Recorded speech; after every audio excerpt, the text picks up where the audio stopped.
I cannot claim any credit for any career success that I might have achieved. It happened only because of God's grace. And I have a heart that is overflowing with gratitude, because undeservedly so, the Lord blessed me. So Yuri asked me to talk about a very complicated subject, namely guidelines for sustainable personal success in an ever-changing environment. It is complicated because I don't have all the answers. It's complicated because I'm not a role model, as Tilly will attest to.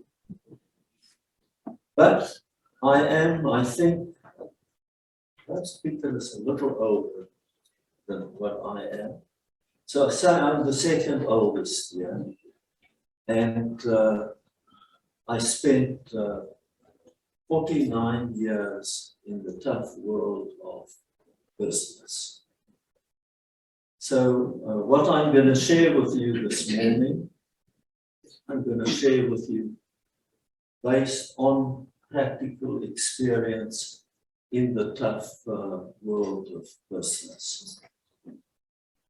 He said in his introduction, I spent 22 years at Pretorius, South Africa, where everything kept going right. And I learned just a little bit from it. And then, as Yuri alluded to, I moved across to the McCarthy Group. The McCarthy Group comprised of a motor division, which I headed up, and a non-motor division, which imploded at the end of the 1990s. And as a result of that implosion in the Pref division, the whole group was declared technically insolvent. As Yuri said, I was requested to try and turn it around. And it was a formidable, it was an exceedingly difficult task. We had 15,000 employees. Our share price had plummeted from 21 Rand to 18 cents. And we owed 8 banks, and in the year 2000, it was a lot of money, 2 billion Rand. The 3 years it took to turn McCarthy's around, that was an incredibly difficult period. I learned so much about myself, I learned about my faith, I learned about business, I learned about leadership, I learned about management, I learned about the power of prayer, I learned about the power of the human spirit. And thanks to the grace of God and an incredible amount of hard work done by some wonderful people, we managed to save the group. So what I'm going to share with you today, I didn't read about in a book, as Yuri said, I wrote a book about it. But I'm not just going to share with you what I experienced and what I learned.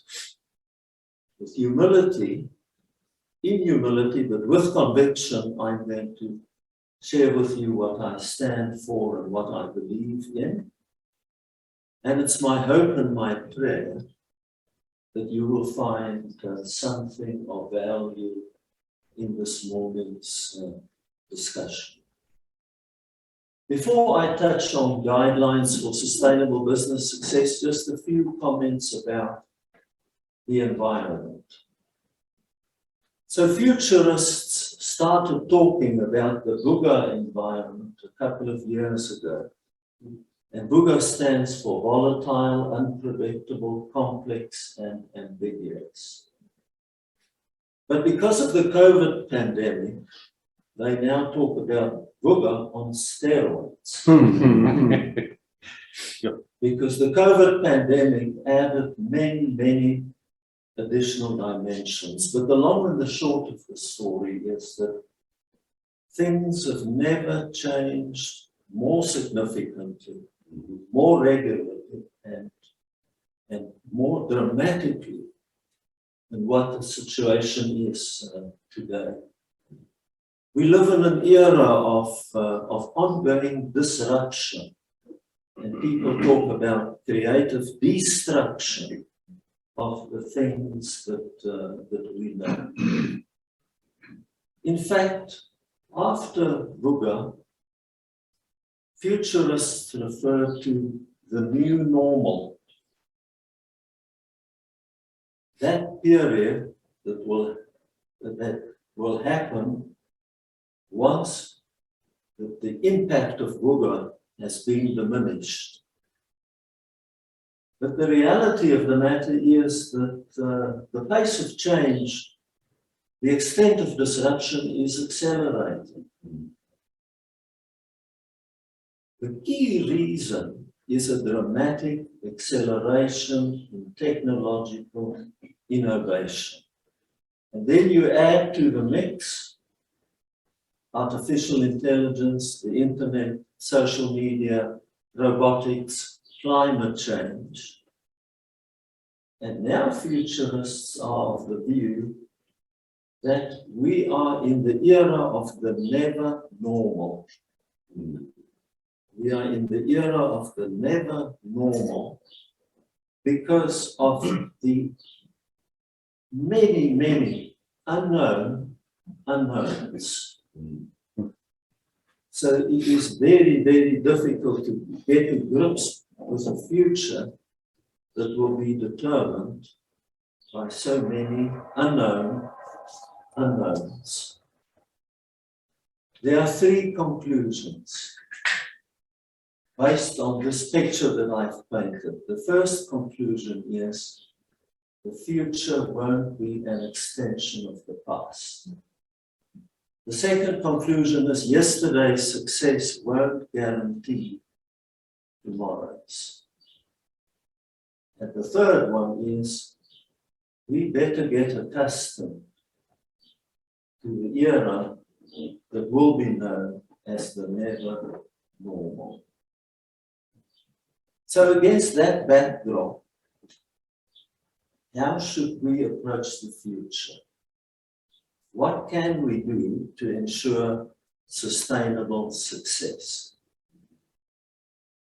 The first overriding point I want to make is there's no need to panic if we believe. Because our God is not sensitive to tsunamis, to technological tsunamis. Our God will always be there for us. He is our rock. So we should remain faithful to Him. Our faith should be our anchor. That is the overriding recommendation that I want to make to you. But obviously, from a practical point of view, if we think about the hustle and bustle of life, we can't ignore this never normal period. So what should we do? Should we go and hide from all the storms that are raging everywhere? I don't think so. I think if we want to be successful on a sustainable basis, we shouldn't look for shelter. We should look the new world squarely in the eye and learn how to dance in the rain. And how do we dance in the rain? We have to transform in order to fit into this new environment.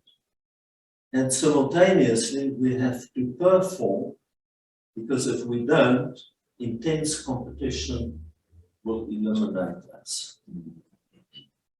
So, firstly, we should welcome change. And we should acknowledge that change is the price of survival. And we should also acknowledge that if we don't like change, we will like irrelevance even less. So we need to adapt. And we need to do it quickly. The experts talk about the need for creative agility.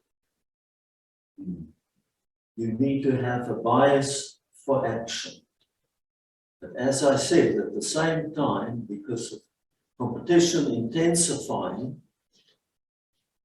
we must perform. I read an article in Harvard Business Review about the work of world of tomorrow, and the heading was, you're either number one or zero. That is how competitive the world has become. Second guideline for sustainable success, you shouldn't be afraid of the future. In fact, you should give the future a firm handshake. You should have a clear vision of what you want to achieve, and the vision needs to be underpinned by ambition. In the Word of God it says, without vision, people perish. So if you're afraid of the future, and in this country, many of us are, with good reason. If you're afraid of the future, you also won't have a vision. So I'm saying a precondition for having a positive and a clear vision is to believe, is to have hope. And this week we received a verse about the power of hope. And I can't overemphasize the power of hope. Helen Keller said, hope sees the invisible. Hope feels the intangible, and hope achieves the impossible. So we need to be hopeful. In Romans 4 verses 18, it is written, against all hope, Abram in hope believed. So we need to believe, we need a clear vision, and we need an ambitious vision. We should aim high. Steve Jobs, the founder of Apple, when he spoke to his executive team for the first time, he said, we are going to make a dent in the universe. Isn't that the epitome of an ambitious vision? Michelangelo said the greatest danger for most of us is not that we aim too high and miss it. The biggest danger for most of us is that we aim too low and achieve it. Because then we'll never realize our God-given potential, and we will go to our graves with our most beautiful music still inside of us. Next guideline, we want to be successful, we need to master the art and the science of effective leadership of self. Everything rises and falls on your ability to lead yourself. It's the source of every great achievement. It's the bedrock of every extraordinary life. Your ability to lead yourself. Very quickly, prerequisites for the effective leadership of self. The first one is a high level of moral intelligence. You must know what is right and what is wrong. The second prerequisite is a high level of emotional intelligence, because you need to understand and manage your own emotions and be sensitive to the emotions of other people. You need relational intelligence, because relationships make the world go round. You need self-discipline to do what you need to do when you have to do it, whether you feel like it or not. That is a very tough one. And you need perseverance. I say perseverance is the ultimate talent. To tell you one McCarthy story, for months after McCarthy was declared insolvent, we battled to get all 8 banks. We owed about 2 billion rand in one room. And then with the help of one of the credit managers, we succeeded. And on the 13th of August, 2001, we had credit managers of 8 banks and their legal representatives in the same boardroom. It happened, Peter, at Investex boardroom in Rivonia Road. We had to negotiate a debt restructuring agreement. And the outcome would be, if we succeeded, McCarthy could continue trading. If we failed, McCarthy would have gone into liquidation. The meeting started at 9 o'clock. It was a very stormy affair. I never realized that there was so much interbank politics. And many a time during that meeting, legal representatives and credit managers stormed out, and I ran after them. And I caught them by the arm. And I pleaded with them to come back. And why did I do it? Because I saw the faces of my people at McCarthy Motor Holdings in my mind's eye, because they would have been innocent victims of the bankruptcy of McCarthy. Eventually it was 7 o'clock in the evening and we were still there. And then it was 10 o'clock. Then it was midnight. And we persevered. At 2 o'clock the morning of the 14th of August, we signed the agreement that saved the agreement. Perseverance. It's always too soon to quit. Always too soon to quit. Last component of effective leadership of self, and I'm not equipped to talk about it, is lead a balanced life. Don't just work. In the movie Braveheart, the main character says, everybody dies, but not everybody lives. So if you want to be successful at leading yourself on a sustainable basis, have some balance. Next guideline for sustainable personal success: live and work in line with the right principles and values. And obviously, I cannot recommend a more complete set of principles and values than Christian principles and values. We should just follow in the footsteps of Jesus Christ when it comes to principles and values. Put together, if you haven't done it already, your own personal code of conduct. Commit to some principles you believe in. Principles like consistency, integrity, compassion, fairness, justice.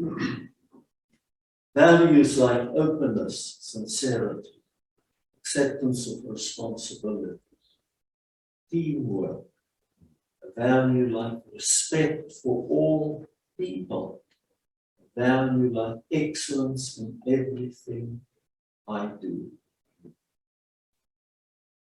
Those principles and values will form the foundation of your future success.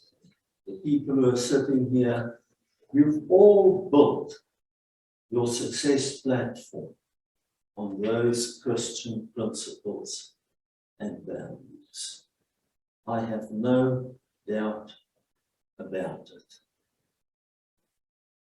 Next guideline for sustainable success, have the right attitude. Attitude determines altitude. In my experience, life is about 10% what happens to you and 90% how you deal with it. And every morning we get up and we make a conscious decision. Are we going to embrace life with excitement and enthusiasm and with a positive mindset? Or are we going to get up grumpy, negative, cynical, pessimistic? Optimism, in my experience, doubles energy. Helen Keller, who was both deaf and blind, said no pessimist has ever discovered the secrets of stars or opened a new heaven to the human spirit. Be optimistic. Radiate the hope, the love of God. Discipline yourself. Condition yourself, if you feel negative, to become positive and enthusiastic. Next guideline, expand your knowledge base. Obviously, priority number one is to get to know the Bible even better, because the Bible contains enormous wisdom.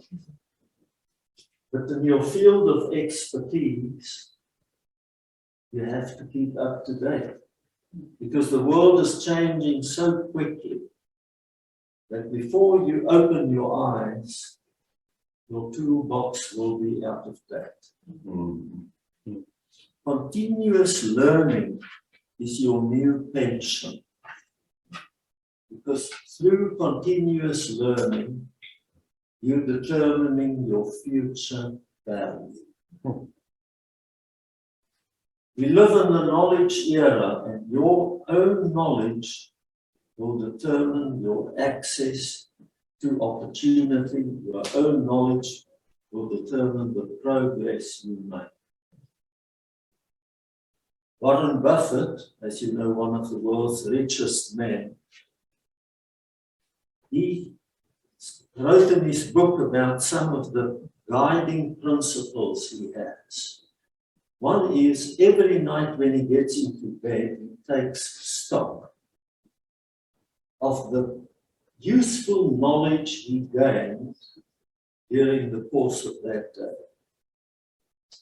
And he doesn't go to sleep before he cannot say with conviction that the useful knowledge I gained today has put me in a better position to cope with tomorrow than the knowledge I had when I woke up. Mahatma Gandhi put it beautifully. Live as if today is your last day, and learn as if you're going to live forever. Learners in times of change, learners inherit the earth. Keep on learning, keep on expanding your knowledge base. Second last guideline. Make sure that you also master the art and the science of effective communication. Because the manner in which you communicate will have a major impact on your personal brand and will also have a major impact on your functional effectiveness. So learn how to give information meaning. Make sure that what you communicate is absolutely relevant. Develop the ability to not only inform, but to persuade, to influence, to motivate, and to inspire. It's a key differentiator. It's a critical success factor. It can be developed from a personal point of view into a very powerful competitive advantage. Last guideline for sustainable personal success: get the job done. The only way you will turn your vision and your ambition into reality is by delivering the results. I had a colleague once, he had the gift of the gab. I appointed him because I was so impressed with him because he could speak so well. I said to him often, well said, but hardly ever well done. So needless to say, he didn't last long. Plans mean little. Successful implementation means everything. Intentions are worthless if the action is not there to convert the intentions into results. Let me summarize. Our time is almost up. Let me summarize. I painted a picture of the anticipated future environment. So we should fasten our seat belts because at a very rapid pace, we are heading into the never normal. Only God knows what is going to happen. He has a patent on the future. We don't. We don't. We just know that we should prepare ourselves for lives that will be impacted by many unknowns. How should we handle it?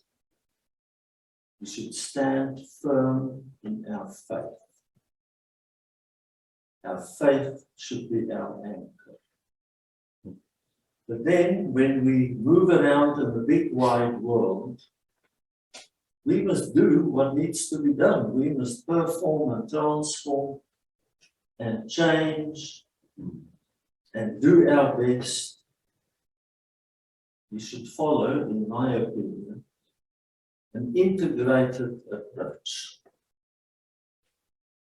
An integrated approach that will involve the head, the knowledge, the perspective, the wisdom, the intellect, hands that can work hard, and a heart that cares, and a heart that is willing to serve. And because of the volatility and the unpredictability, we have to learn to live with paradox.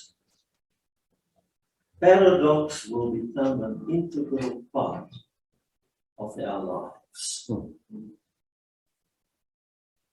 There's an easy formula. We must always do what is right in terms of our principles and values. And then we must do the right things to execute effectively. That's a sort of a very practical recipe. Always do the right things in terms of principles and values, and then do the right things right when it comes to effective execution. I want to close off. There's a hypothesis. Many people believe that if you attain, say, career success, then you will automatically find happiness and fulfillment. In my experience, and observing many other case studies, that is not the case. In fact, in so many instances, people who are very successful in terms of their careers end up being desperately unhappy. So I gave it a lot of thought. What are the real sources of fulfillment and happiness? The first one, in my view, is if you feel in your heart that you've realized your God-given potential. Second one, if you know in your heart of hearts that you've attained career success, but retain your self-respect. So you didn't achieve success because you took shortcuts, you were dishonest, you lacked integrity, you hurt people. Source number two for fulfillment is you achieved career success, but your self-respect is still intact. Third source of fulfillment is you look back and you say, I've led a balanced life. I didn't only work. I laughed. I loved. The next source of fulfillment is that you can say with a clean conscience that I served a higher purpose. The essence of human purpose is in giving. I wasn't selfish. I made a contribution. I touched lives. I made a difference. When I'm gone, people will hopefully say, and Yuri, they will say of you, your life, Yuri's life has been a rich blessing. The last source of fulfillment and happiness is the most important. What is the quality of your vertical and horizontal relationships? What is the quality of the relationship you have with your Creator? What is the quality of the relationships you have with the people you love? Buffett also said, the key measurement of success is when you get towards the end of your life, and then you can say with conviction, the people I love still love me. The people I love still love me. Nourish those relationships. Don't neglect. Don't assume that those closest to you will just understand. Love them. Love your Creator. Love the people without any inhibition in order to cultivate the best relationships possible. I want to wish each and every one of you God's richest blessings. And I want to wish you happiness and fulfillment in abundance. Thank you. Amen.